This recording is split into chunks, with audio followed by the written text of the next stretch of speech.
Mastering Restaurant English. Can I get the check?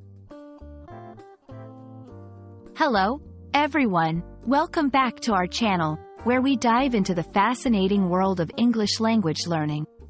Today, we're tackling a very practical phrase that you'll likely use in restaurants. Can I get the check? Understanding not just the words, but also the context and nuances of this phrase can make your dining experiences in English-speaking countries much smoother. So, let's get started. Can I get the check?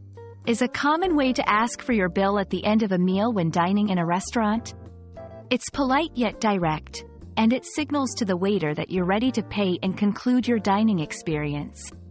It's important to note that while the phrase directly asks for the check, it's understood as a polite request rather than a demand.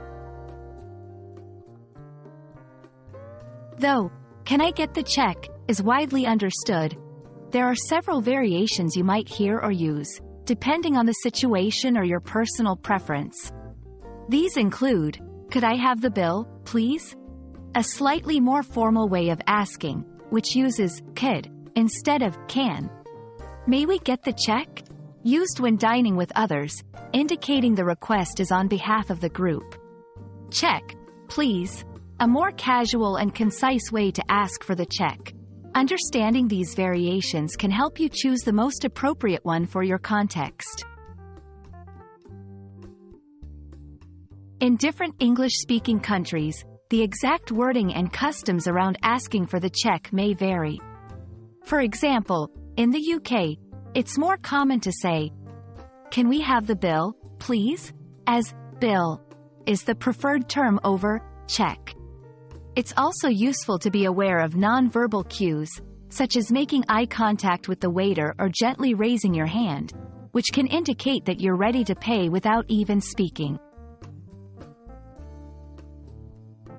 To help you get comfortable with using "Can I get the check?"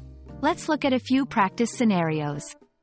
1. You've just finished a meal by yourself at a cozy cafe. Here, a simple, "Can I get the check?" with a polite smile works perfectly. 2. You're at a dinner with business colleagues. Opt for a more formal variation, like, "Could we have the bill, please?" to maintain a professional tone. 3. You're in a loud, busy restaurant with friends. Non-verbal cues can be helpful here, accompanied by "check, please," to catch the server's attention. And there you have it. Whether you're dining alone or with others, knowing how to politely ask for the check is a key part of your English-speaking dining experience. Remember, it's not just about the words. It's about the context, the tone, and sometimes, the non-verbal communication. We hope this video has made you more confident in handling this common dining situation. Thank you for watching, and we look forward to bringing you more helpful tips in our next video. Happy learning, and see you soon!